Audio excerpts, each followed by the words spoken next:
بسم اللہ الرحمن الرحیم۔ السلام علیکم ناظرین، میں ہوں جی ایم جمالی اور آپ دیکھ رہے ہیں ڈیجیٹل کے سب سے بڑے چینل نیوز پاکستان کا پروگرام اے ٹو زی۔ ناظرین، اہم خبر ہے کہ گزشتہ روز نائب وزیر اعظم اور وزیر خارجہ سینیٹر اسحاق ڈار نے OIC وزرائے خارجہ کونسل کے غیر معمولی اجلاس کے موقع پر مصر، مالدیپ، بنگلہ دیش، آذربائیجان اور سعودی عرب سمیت مختلف ممالک کے وزرائے خارجہ اور OIC کے سیکرٹری جنرل سے ملاقاتیں کیں۔ اسی دوران OIC وزرائے خارجہ کی کونسل کے غیر معمولی اجلاس سے خطاب کرتے ہوئے اسحاق ڈار نے کہا کہ صومالی لینڈ کا علاقہ صومالیہ کا ایک لازمی، ناقابل تقسیم اور ناقابل تصحیح حصہ ہے۔ کسی بھی بیرونی فریق کو اس بنیادی حقیقت کو بدلنے کا نہ قانونی اختیار ہے اور نہ اخلاقی جواز۔ صومالیہ کے کسی بھی حصے کے بارے میں کسی ریاست یا بیرونی ادارے کی جانب سے کوئی بھی اقدام، بیان یا تسلیم کرنا کالعدم اور بے اثر سمجھا جانا چاہیے، جس کے کوئی سیاسی یا قانونی نتائج مرتب نہیں ہوں گے۔ انہوں نے کہا کہ افریقہ کے خطے میں موجودہ تشویشناک صورتحال اس وقت مزید باعث فکر ہے جب صومالیہ اپنی سیاسی اور ادارہ جاتی سمت میں حوصلہ افزا اور ٹھوس پیش رفت کا مظاہرہ کر رہا ہے۔ پاکستان القاعدہ سے منسلک دہشت گرد تنظیم الشباب اور اس کے اتحادیوں کے مستقل خطرے کے مقابلے میں صومالی عوام اور ان کی سیکورٹی فورسز کی قربانیوں اور استقامت کو تسلیم کرتا ہے۔ اسحاق ڈار نے صومالیہ کی خود مختاری، وحدت اور علاقائی سالمیت کے لیے پاکستان کی غیر متزلزل حمایت کا اعادہ بھی کیا اور صوبائی صومالی لینڈ کو اسرائیل کی جانب سے غیر قانونی طور پر تسلیم کیے جانے کی سخت مذمت کرتے ہوئے کہا کہ کسی خود مختار ریاست کے لازمی حصے کو تسلیم کرنا کوئی سفارتی عمل نہیں بلکہ ایک سیاسی جارحیت ہے جو ایک خطرناک نظیر قائم کرتی ہے، جس سے افریقہ، بحیرہ احمر کے خطے اور اس سے آگے امن و سلامتی کو خطرہ لاحق ہو سکتا ہے۔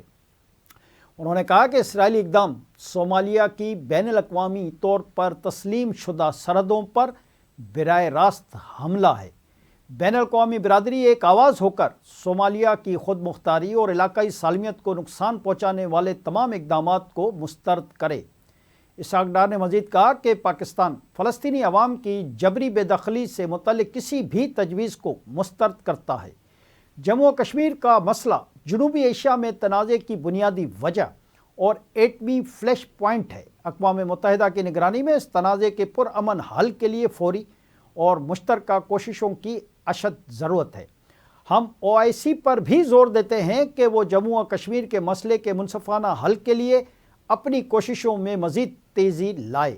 جی ناظرین، دوسری جانب وزیر اعلیٰ خیبر پختونخوا سہیل آفریدی کا کہنا ہے کہ میرا سرکاری پاسپورٹ بلاک کیا گیا ہے۔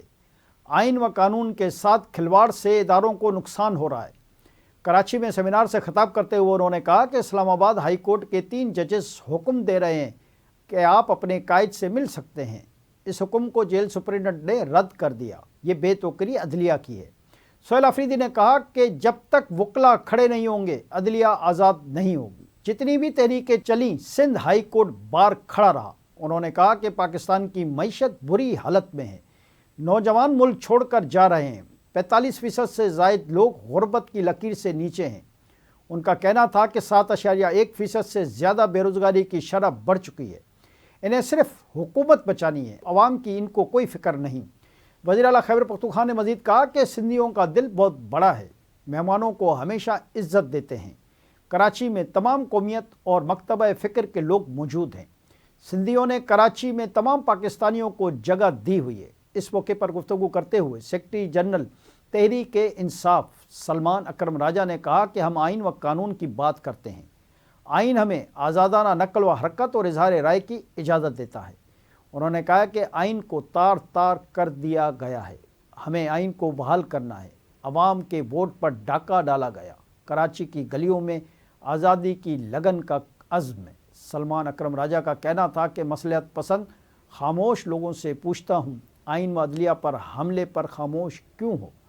سیاسی وابستگی کچھ بھی ہو، آئین و قانون کی بحالی کے لیے ہمارے ساتھ چلیں۔ اس موقع پر صدر کراچی بار عامر نواز وڑائچ نے سیمینار سے خطاب کرتے ہوئے کہا کہ وزیر اعلیٰ خیبر پختونخوا سہیل آفریدی کو وکلا کی جانب سے ویلکم کرتا ہوں۔ جب بھی آئین پر کڑا وقت آیا بار ایسوسی ایشنز نے بھرپور کردار ادا کیا۔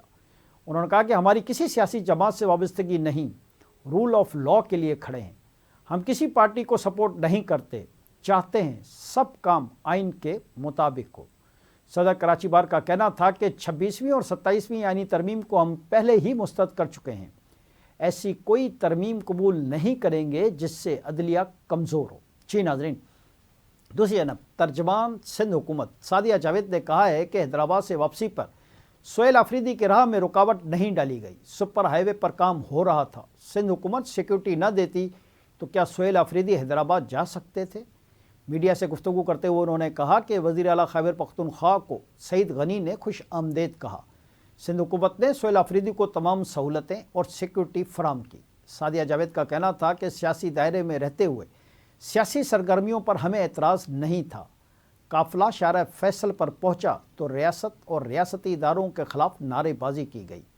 انہوں نے کہا کہ صدر زرداری کے خلاف نازیبا الفاظ استعمال کیے گئے، جبکہ چیئرمین پیپلز پارٹی بلاول بھٹو زرداری پر بھی تنقید کی گئی۔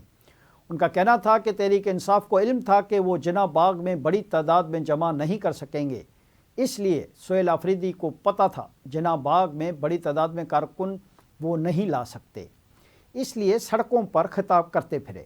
ترجمان سندھ حکومت نے کہا کہ نمائش چورنگی میں پی ٹی آئی کے کارکنوں نے پولیس پر پتھراؤ کیا، میڈیا کی گاڑیوں پر حملہ کیا۔ ظاہری سی بات ہے پتھراؤ پر لا انفورسمنٹ ایجنسیاں پولیس تو حرکت میں آئیں گے۔ سعدیہ جاوید نے کہا کہ آپ نے ریاست اور ریاستی اداروں کے خلاف تقاریر کیں، یہ پیپلز پارٹی کو بھی قابل قبول نہیں ہے۔ پیپلز پارٹی نے بھی جدوجہد کی ہے لیکن ریاست کے خلاف نعرے اور تقریر نہیں کی۔ میں کے پی کے جاؤں اور بانی پی ٹی آئی کو گالیاں دوں تو کیا پی ٹی آئی مجھے ویلکم کرے گی؟ انہوں نے یہ بھی کہا کہ دونوں وزرائے اعلیٰ نے پیر کی صبح ملاقات کرنا تھی۔ وزیر اعلیٰ مراد علی شاہ کو بلاول بھٹو کے ہمراہ تھرپارکر کا دورہ کرنا پڑ گیا۔ انہوں نے مزید کہا کہ سہیل آفریدی کو فون کر کے بتا دیا تھا۔ مراد علی شاہ نے سہیل آفریدی سے کہا تھا کہ شرجیل میمن ان سے ملاقات کریں گے۔ آج کے لیے اتنا ہی، اگلے پروگرام تک کے لیے اپنے میزبان جیم جمالی کو اجازت دیجیے۔ اللہ حافظ۔